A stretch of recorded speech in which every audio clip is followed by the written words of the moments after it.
i se prsti. Jedna brojka da je 5. korpusa protiv Abdićevih snaga poginulo 1700, a protiv srpske vojske Krajine 1300. To je pokazatelj da su žešće borbe bile po intenzitetu protiv Abdićevih snaga veće. Legija i Rajo Božović za ovu priliku Kobac primali su naređenja isključivo od Frenkija. I tad je došao Frenki i došao je još jedan čovjek s njim, isto sa crvenom beretkom, plava uniforma, mislim da se zvao Božović. Isto imao je čin pukovnika. Nisu se mnogo zadržali, pošto je stvarno bilo, ono što kažu, vruće. Samo smo se pozdravili. Ja sam pitao Frenkija, pošto sam čuo za njega, nikad ga nisam vidio, šta radite vi ovdje, pa kaže, došao je Jovica Stanišić, ja sam došao s njim. Ipak Milovanović nije postao komandant operacije Pauk. Na taj sastanak nije došao niko od generala ili oficira iz vojske Jugoslavije koji bi izvršio tu smenu, smenio generala Novaković, postavio mene, nego je došao Jovica Stanišić, šef, mislim da je bio državne bezbednosti Srbije. Ja sam njemu rekao, Jovica, ja neću da izvršavam tvoja naređenja, ti si policajac, nisi vojnik. Kako srpske snage uz Babinu pomoć nisu mogle poraziti 5. korpus, rat u Bihaćkom regionu pretvorio se u obično ratno profiterstvo. Važno je bilo samo da borbe traju, a trajale su. Je to ta praga? Nezavisno od operacije Pauk, Milovanović je predvodio kontranapad Vojske Republike Srpske posle jedne ofanzive 5. korpusa. Teške borbe su trajale danima na istoku Bihaćkog džepa. Njihova artiljerija je praktično učutala. Počeli su snabdevati jedinice po prednjem kraju zaprežnim kolima. Znači nemaju goriva.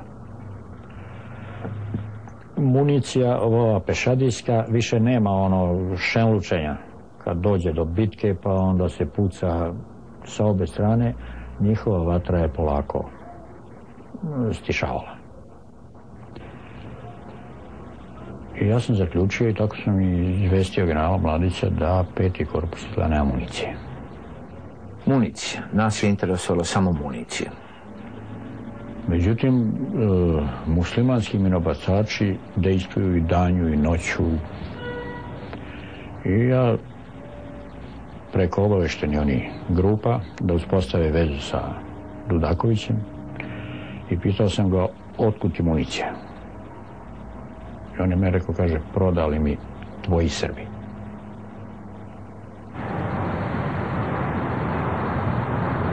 Priliku da zarade u operaciji Pauk državna bezbednost je pružila i manjim ograncima jedinice poput Pantera Ljubiše Savića Mauzera i Škorpiona Slobodana Medića Boce.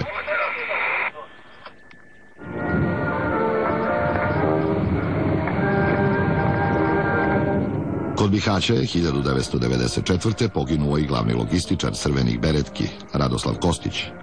2 godine kasnije po njemu je nazvana glavna baza ove formacije u Srbiji. Da li je reč o posebno zaslužnom pripadniku ili o posebno prijatnom sećanju jedinice na unosnu operaciju Pauk, ne zna se ni danas. Jedinica je od nastanka učestvovala u kriminalnim poslovima Miloševićeve elite.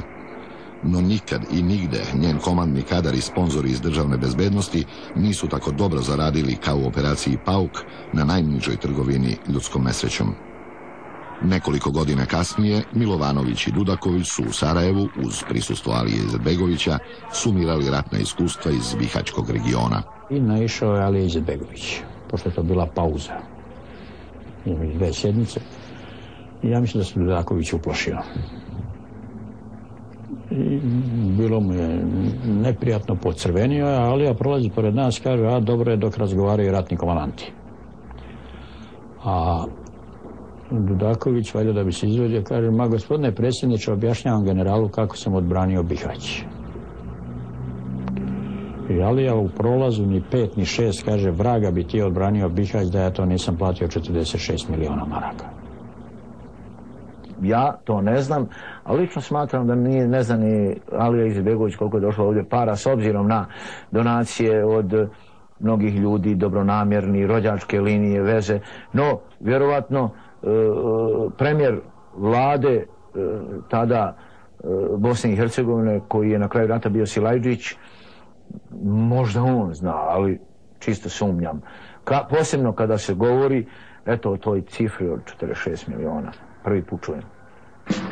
Operacija Pauk okončana je za vreme sloma Krajine u avgustu 1995. 2 mjeseca pre toga jedinica se prvi put pojavila u javnosti. Prilika je bila bizarna. Posle vazdušnih udara NATO aviona, Mladićeva vojska je hapsila pripadnike mirovnih snaga i vezivala ih za sve moguće ciljeve bombardovanja. Milošević nije propustio šansu da se legitimiše kao faktor mira i stabilnosti, kako su ga tada nazivali američki diplomati poput Richarda Holbrooka. Odmah je poslao Stanišića u Republiku Srpsku da oslobađa taoce. Pošto je sve moralo da bude zvanično, šira javnost je prvi put videla i čula šefa državne bezbednosti. Ja sam Jovica Stanišić, šef državne bezbednosti Srbije i boravim ovde kao specijalni izaslanik predsjednika Miloševića. A kako je Stanišićeva misija trebala još i da izgleda opasno, pratila ga je jedinica, za ovaj slučaj nazvana Jedinica za antiteroristička dejstva. Malo ko je išta znao o ovim ljudima sa crvenim beretkama. Još je manje bilo onih koji su na televiziji mogli prepoznati Frenkija, sve i da su za njega čuli. A tek o Zvezdanu Jovanoviću, koji će 2003. pucati u premijera Zorana Đinđića, ne vredi trošiti reči. Ako se kasnije Stanišić tu i tamo pojavljivao u javnosti, jedinica se ponovo povukla u mrak u kome je ostala do 5. oktobra 2000.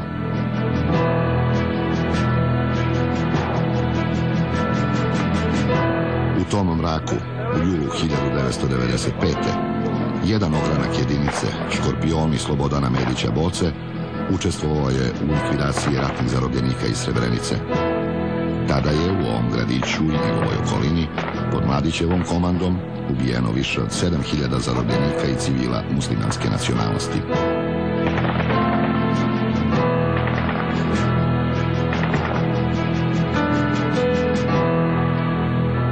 Mjesec dana kasnije, u avgustu 1995. Milošević je i definitivno digao ruke od Krajine. Pala je za svega 4 dana u operaciji Oluja Hrvatske vojske.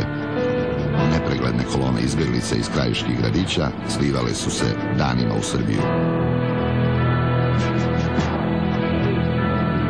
Ako su izbjegle krajišnike svi zaboravili, Arkanov deo jedinice nije.